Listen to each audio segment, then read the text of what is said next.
يقال أن مهاتما غاندي، ذلك الزعيم الروحي الذي ألهم العالم بتعاليمه السامية، كان يمشي بخطى سريعة يحاول بكل قوة اللحاق بالقطار الذي انطلق بالفعل، وبينما كان يسارع للوصول سقطت إحدى فردتي حذائه أثناء صعوده على متن القطار. دون تردد قرر غاندي أن يخلع الفردة الثانية من حذائه ويرميها قرب الأولى التي سقطت، فسأله أصدقاؤه بدهشة: لماذا فعلت هذا؟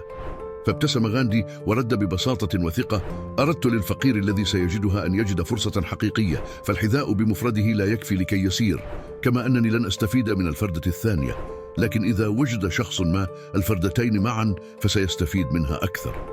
هذا الموقف هو ليس مجرد فعل إنساني بسيط، بل هو عمل يحمل في طياته فلسفة حياة غاندي العميقة.